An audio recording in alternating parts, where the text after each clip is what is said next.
You lift a hot French fry from the carton. Salt clings to its golden surface. Steam escapes when you bite down.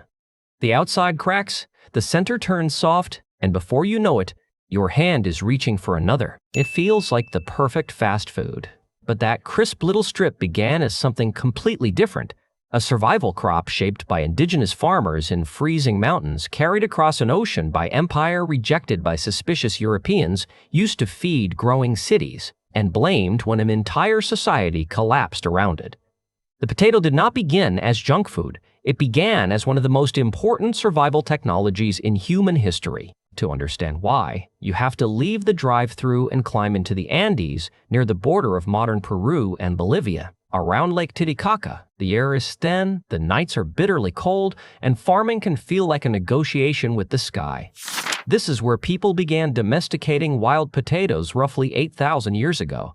Not one perfect potato, not one meat brown variety. Andean farmers worked with an astonishing range of shapes, colors, flavors, and growing conditions. Some tubers were purple. Some were yellow, some were knobby, tiny, bitter, or able to survive frost that would destroy other crops. Generation after generation, farmers selected what worked. They were not simply finding food. They were building a living library. Imagine standing on a high plateau after sunset. The temperature drops below freezing. Families spread potatoes across the ground and let the night harden them. Morning sunlight thaws them. The process repeats, and the softened potatoes are pressed to remove water, then dried again. The result is chuño, a naturally freeze-dried potato that becomes lighter, smaller, and far easier to store. That sounds like modern food science, but it came from close observation of mountain weather. And here is the strange part. The same frost that threatened a harvest could also preserve it. For Andean societies, potatoes were not a side dish. They were part of a system that made life possible at high altitude. Fresh tubers could feed a household. Dried chuño could be stored, carried, traded, and moved through larger political networks. By the time the Inca Empire expanded across the Andes, potatoes and other preserved foods helped support workers, travelers, soldiers, and communities connected by long roads. Then Spanish conquerors arrived in the 16th century. They came looking for wealth, land, labor, and precious metals. But among the unfamiliar plants that crossed the Atlantic was a lumpy underground tuber that Europeans did not yet understand. The potato reached Spain in the second half of the 16th century and gradually moved through European gardens and ports. At first, it was often treated as a botanical curiosity rather than an obvious solution to hunger. That reaction makes sense when you picture it through European eyes. The useful part grew underground. The plant belonged to the nightshade family, which included species people already viewed with suspicion. Potatoes did not look like wheat, bake like bread, or fit comfortably into the agricultural traditions that organized taxes, rents, and social status. And for a long time, this was not normal food at all. Some elites promoted it, some governments encouraged it. But the popular story that a single clever ruler forced Europe to eat potatoes is too simple. Historians have found that much of the crop's real spread happened quietly through laborers, tenant farmers, cottage gardens, and poor households. Ordinary people tested it, planted it, and discovered that a small patch of difficult land could produce a large amount of food. That is the counterintuitive twist. The potato did not conquer Europe because everyone suddenly loved its taste. It spread because it solved practical problems. It grew in cool climates. It could thrive in soils where grain struggled. The edible tubers developed underground, and when eaten as part of a varied diet, potatoes delivered energy along with nutrients such as vitamin C and potassium. One Frenchman became especially famous for making that case.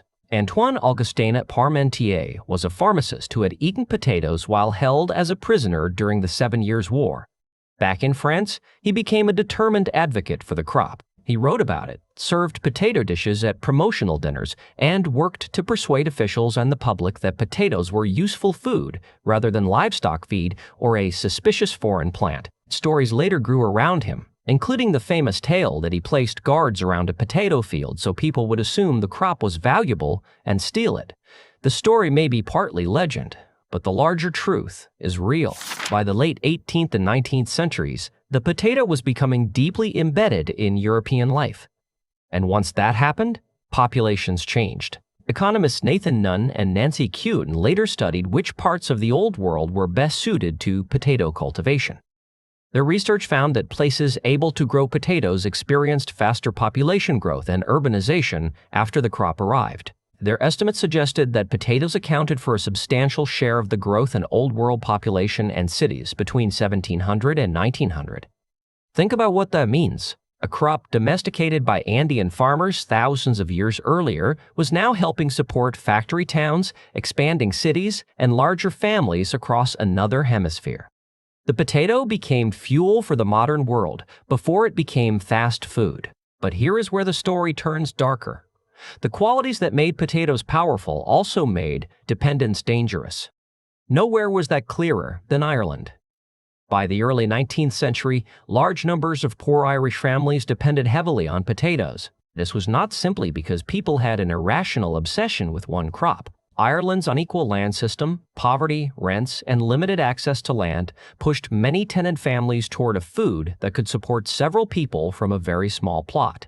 A potato field could keep a family alive, but it could not protect that family from the system surrounding it. In 1845, late blight began destroying potato crops.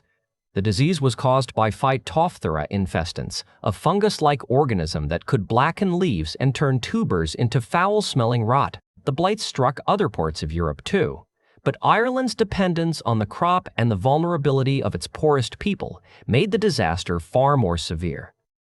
Picture a family entering a field that had looked healthy only days earlier. The leaves are dark. The air smells wrong. A spade goes into the soil, and the potatoes come up soft, wet, and ruined. There is no replacement crop waiting. There is rent to pay. Food continues to move through markets, but the people who need it most cannot reliably obtain it. Relief policies change, fail, or arrive too slowly. Disease follows hunger. Families sell what they own, enter workhouses, leave their homes, or board overcrowded ships. Between 1845 and 1852, about 1 million people died from starvation and related disease, and many more emigrated. Calling this only a potato famine hides the real lesson. The blight destroyed the crop. But poverty, land arrangements, political choices, and inadequate relief turned crop failure into mass human catastrophe. The potato had not betrayed Ireland. A society had built millions of lives around a narrow point of failure. And that is the potato's most uncomfortable contradiction. The crop could protect people from hunger by producing food where other staples struggled. But when one variety, one harvest, or one food system became too dominant, the same dependence could become deadly. So, how did this survival crop become the golden stick in your hand? Slowly at first.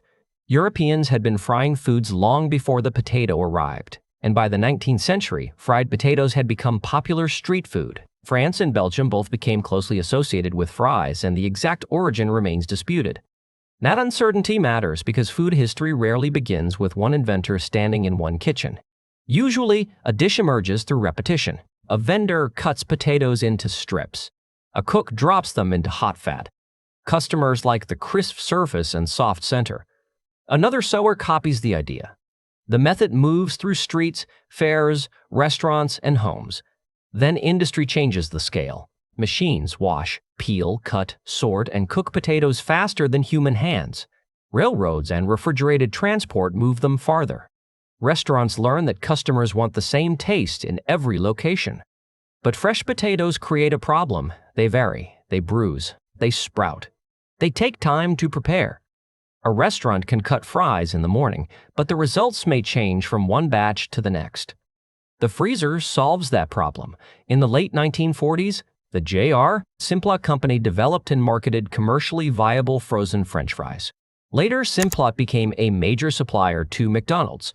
Frozen fries could be processed near the farm, shipped long distances, stored, and cooked with remarkable consistency.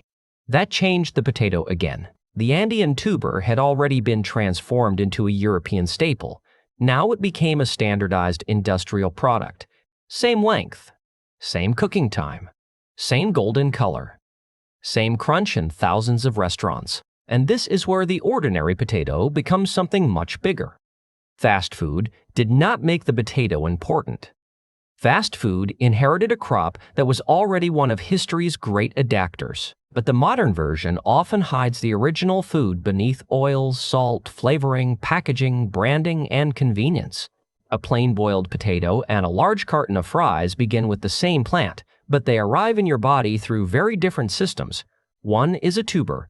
The other is a carefully engineered experience. That does not make every fry evil, and it does not make the past pure. The potato has always been shaped by human choices. Andean farmers selected varieties. Empires moved crops. European households adapted them. Governments promoted them. Factories standardized them. Restaurants turned them into a global craving. The real story is not that the potato changed from good to bad, it is that each society redesigned it to solve a different problem. In the Andes, the problem was frost and survival. In Europe, it was hunger, land, and population. In industrial cities, it was feeding workers cheaply. In fast food, it was speed, consistency, and appetite. And now the potato reaches you in seconds. You lift another French fry from the carton. Salt clings to the surface. Steam escapes. The outside cracks and the center turns soft. But inside that familiar bite is a freezing Andean night. An indigenous farmer's experiment. A Spanish ship, a European field, an Irish tragedy, a factory freezer, and thousands of years of human dependence on one stubborn underground stem. You are not just eating fast food. You are eating a survival crop that traveled through empires before it ever reached the drive-thru.